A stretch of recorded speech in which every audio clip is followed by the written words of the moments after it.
ಬಿಡ್ರಿ, ಈ ನಮ್ಮ ವಾಲ್ಮೀಕಿ ಜನರಿಗೆ ನೀರಾವರಿ ಯೋಜನೆ ಬಂದಿದ್ದು ತುಂಬಾನೇ ಒಳ್ಳೆಯದಾಯ್ತು.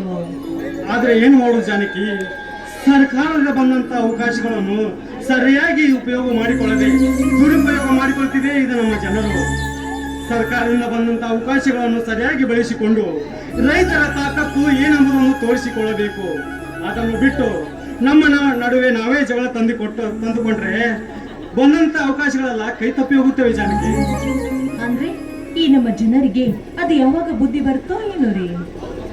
ಹೌದು ಜಾನಕಿ, ನಮ್ಮ ನಾಡಿನಲ್ಲಿ ಕೆಲವು ಹಳ್ಳಿಗಳಲ್ಲಿ ನೀರಾವರಿ ಯೋಜನೆ ಸರಿಯಾಗಿ ಬಳಕೆ ಮಾಡಿಕೊಳ್ಳದಿದ್ದರಿಂದ ನೀರಿನ ಪಂಪ್ಸೆಟ್ಗಳೆಲ್ಲ ಕಿತ್ತು ಮಾಡಿದ್ದು ಇದೆ ಮತ್ತು ಅವುಗಳು ತುಕ್ಕು ಹಿಡಿದಿವೆ.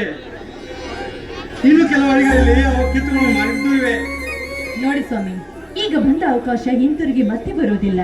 ಅದಕ್ಕಾಗಿ ಹೇಳ್ತಾ ಇದ್ದೀನಿ, ಎಲ್ಲ ರೈತರು ಒಗ್ಗಟ್ಟು ಸೇರಿಕೊಂಡು ಸರ್ಕಾರ ಜನರಿಗಾಗ್ಲಿ ಅಥವಾ ನಿಮ್ಮ ರೈತರಿಗೆ ಒಳ್ಳೆ ಮಾಹಿತಿ ನೀಡಿದರೆ ಇದೇ ಮಣ್ಣಿನಲ್ಲಿ ನಾವು ಬಂಗಾರ ಬೆಳೆಯಬಹುದು.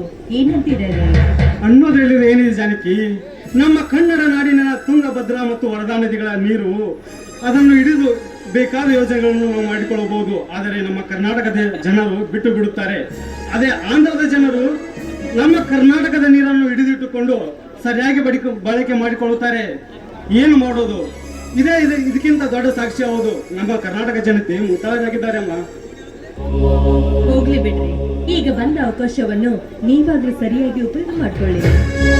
ಹೌದು ಜಾನಕಿ, ನಾನು ಅದೇ ಪ್ರಯತ್ನದಲ್ಲಿದ್ದೇನೆ. ಮುಂದೆ ಆ ದೇವತೆ ಏನು ಮಾಡುತ್ತಾಳೆ ಕಾದು ನೋಡಬೇಕು. ಸಂಗಮೇಶ್ ಇನ್ನೂ ಬಂದಿಲ್ಲವೇ? ಸಂಗಮೇಶ್ ಬರುವವರೆಗೂ ಒಂದು ನಿನ್ನ ಕಂಠದಿಂದ ಒಂದು ಸರಿಗಮಪಾದ ಹಾಡಬಾರದೆ ಬಾರೆ ನನ್ನ ಚಿನ್ನದ ಅರಗಿನಿ. ಸದಾಶಿವನಿಗೆ ಯಾವಾಗ್ಲೂ ಅದೇ ಜ್ಞಾನ. ಹೋಗ್ರಿ, ಕೆಲಸ ಬಗ್ಸಿ ನೋಡ್. ನೀನು ನನ್ನ ಕನಸಿನ ರಾಣಿ ಚಿನ್ನ. ಹೌದಾ?